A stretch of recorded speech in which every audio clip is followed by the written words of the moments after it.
whole lot of real estate in between here and the outside walls. Di awal film, diperlihatkan Michael yang sedang ditato. Dalam tatonya terdapat 3 kata, yaitu English, Fitz, or Percy. Nah, apa yang dimaksud dengan ketiga kata itu? Lanjut. Berpindah ke Pop yang didatangi oleh kedua agen itu, tujuan mereka tiada lain tiada bukan untuk memindahkan Michael Scofield dari penjara ini. Seperti yang kita tahu, Michael sangat dibutuhkan oleh Pop untuk membantu menyelesaikan miniaturnya. Sehingga Pop mempertahankan Michael agar tidak pindah penjara. Setelah itu, Kellerman memberikan amplop yang berisi sepotong sejarah tentang Pop, yang dimana kata Toledo adalah kata yang menakutkan bagi Pop. Smart man, Warden. Terlihat juga dalam amplop itu ada foto mayat seorang remaja laki-laki bernama Will Clayton. Namun yang menjadi pertanyaan, apa itu Toledo dan siapa itu Will Clayton? Kita akan mengetahuinya nanti. Di ruangan IP, Michael, Lincoln, John, dan Sucre berkumpul. That was not our agreement. Tujuan mereka ada di sini adalah untuk menentukan keputusan antara English, Fitz, atau Percy. Namun yang terjadi, mereka sangat bimbang untuk membuang salah satu dari ketiga kata itu. And how exactly are you supposed to pull this? Berpindah ke sel. Sucre, hold up. Ternyata Pop sudah menunggu Michael di dalam. Dengan hasutan yang dibuat oleh Kellerman sebelumnya, Pop jadi merasa bahwa Michael bukan hanya merampok bank saja, melainkan ada kasus lain yang dia sembunyikan. Michael semakin ketar-ketir karena bau toilet itu longgar sehingga terjadi sedikit kebocoran. Ditambah lagi informasi bahwa Michael akan dipindahkan ke penjara Statesville. Sebelum itu, Michael meminta waktu 3 minggu setelah Lincoln Burrows dieksekusi. Pop terkejut karena dia baru tahu bahwa Lincoln adalah kakaknya. Namun Pop tidak bisa berbuat apa-apa karena Michael melawan pihak yang jauh lebih besar darinya. Alhasil, Michael tetap akan dipindahkan besok.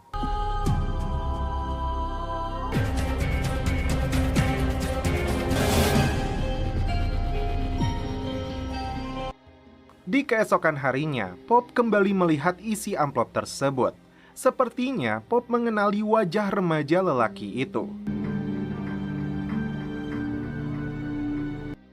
Di gereja, Lincoln kehilangan harapan karena dia tahu tentang pemindahan Michael. You know, I had made my peace with what was coming. Namun bukan Michael Scofield namanya jika dia tidak memikirkan hal-hal yang mungkin terjadi. Just have a little faith. Kembali ke Nick dan Veronica yang sedang meneliti rekaman yang diduga palsu atau sudah diedit. Dalam proses pengungkapan fakta itu, terlihat Steadman duduk dalam mobil dengan waktu yang cukup lama, seolah sedang menunggu seseorang. Lalu datang Lincoln yang langsung menembaknya. Yang menjadi pertanyaan, mengapa pistol dengan peluru 9 mm tidak membuat hentakan? Lalu ketika Lincoln keluar dari bingkai kamera, datanglah lagi seorang pria yang diduga pelaku settingan untuk menjelaskan celana penuh darah yang sudah ditaruh di apartemennya. Jadi gini guys, rekaman ini sudah diedit, namun bukan edit jedag-jedug. Nah, jadi orang yang datang kembali setelah Lincoln keluar dari bingkai kamera, itu bukanlah Lincoln. Nah, adegan itu dibutuhkan untuk memperkuat bukti bahwa Lincoln pelakunya.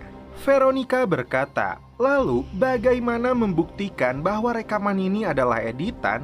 Nick membalas, dia mengenal seorang pria.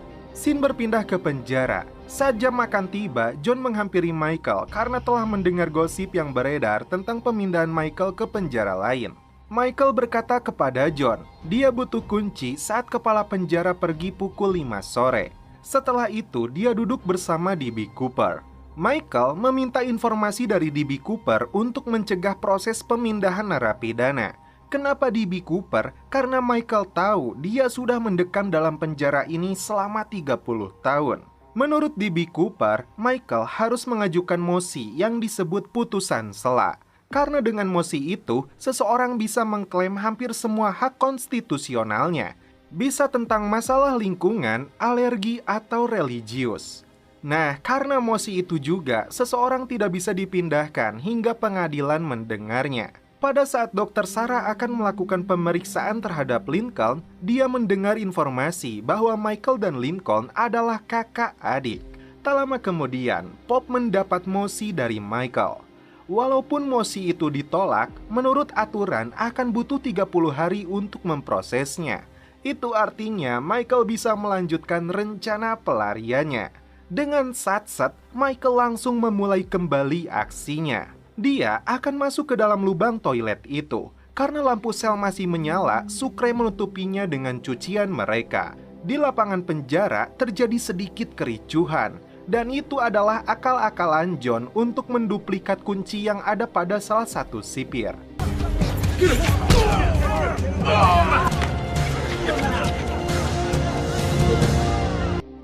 Berpindah ke Michael yang sudah berada di balik sel. Dia kembali melihat tatonya untuk mengetahui jalur pelariannya. Lalu dia menaiki setiap tingkatannya untuk mencapai atap. Saat dia akan melakukan sesuatu, seseorang keburu datang.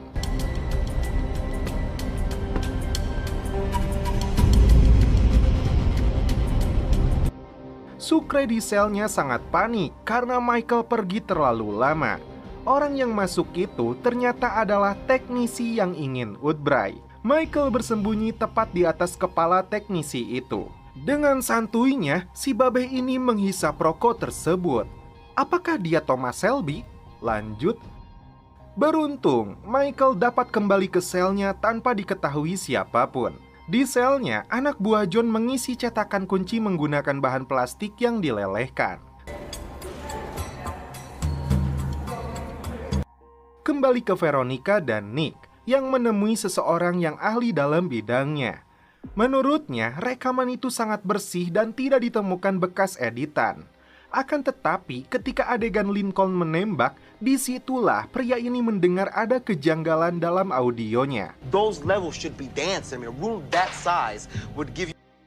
Audio itu ternyata palsu, karena yang asli ada badaknya. Anjing, kapan eta?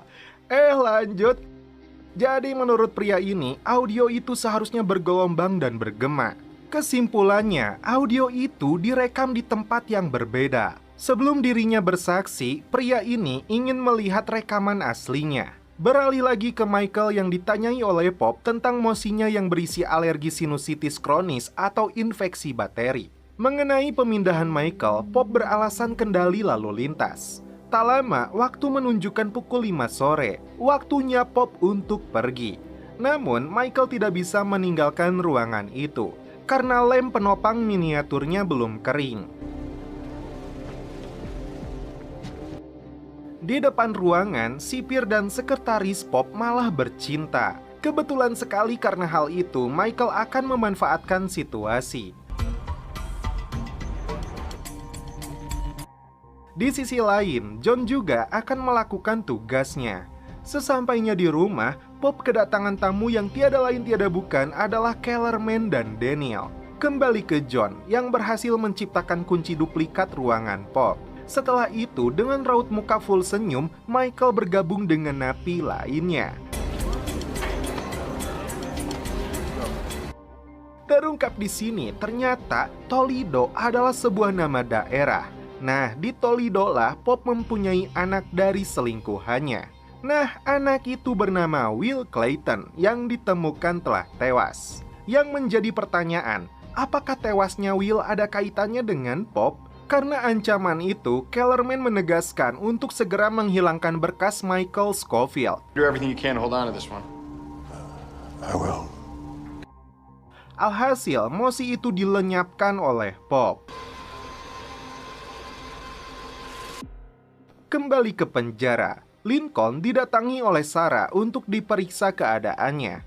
Karena Sarah tahu bahwa Lincoln adalah kakak Michael, dia mengajukan pertanyaan tentang riwayat penyakit keluarganya. Menurut Lincoln, Michael tidak mempunyai riwayat penyakit apapun.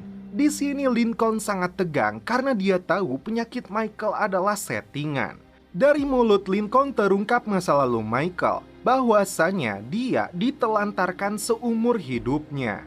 Ayah yang pergi dari kehidupannya, ibu yang mati muda, serta Lincoln yang sekarang akan dihukum mati. Beralih ke Michael yang kembali melakukan aksinya. Kali ini dengan perhitungan waktu kurang dari 15 menit, Michael akan melakukannya dengan maksimal. Pop mendatangi gereja dan bertemu dengan pendeta. Terungkap di sini bahwasannya Will adalah penjahat dan pecandu karena kurang pengawasan dari ayahnya. Dia tewas akibat kecelakaan. Dan yang Pop sesali, dia bahkan tidak bisa melihat anaknya itu dikuburkan. Very much. Berpindah scene ke Veronica dan Nick yang mendatangi kantor arsip negara. Mereka meminta rekaman asli kejadian Lincoln. It's 296 SPE. Kabar buruknya, ruangan tempat menyimpan berkas itu bocor dan mengubur semua berkas yang ada di sana. Kembali ke sel, Sucre sangat tegang karena waktu penghitungan narapidana dimulai, sedangkan Michael belum juga kembali. Terlihat Michael yang sudah bisa mencapai rooftop penjara.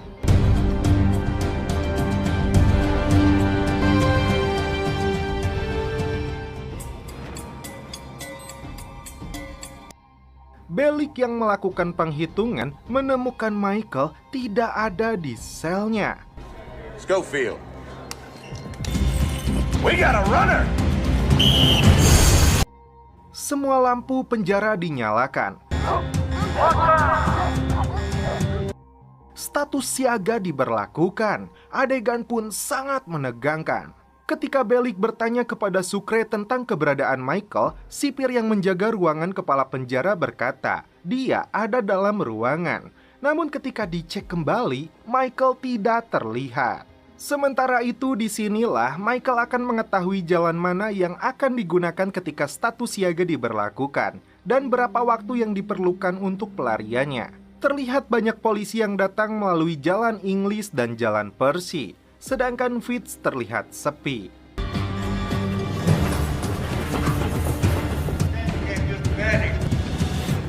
What's going on? You're in the ward. Terkejutlah kita ketika Michael sudah berada di dalam ruangan kepala penjara. Anjas, kalkulasi lagi-lagi menentukan prestasi. Namun kabar buruknya, Pop mengabarkan bahwa Michael akan tetap dipindahkan dengan alasan ada kesalahan dalam berkasnya. Just give me the time. Scene kembali berpindah ke Veronica dan Nick yang baru sampai di apartemennya. Alangkah terkejutnya mereka ketika melihat pintu apartemennya terbuka. Ternyata salinan rekaman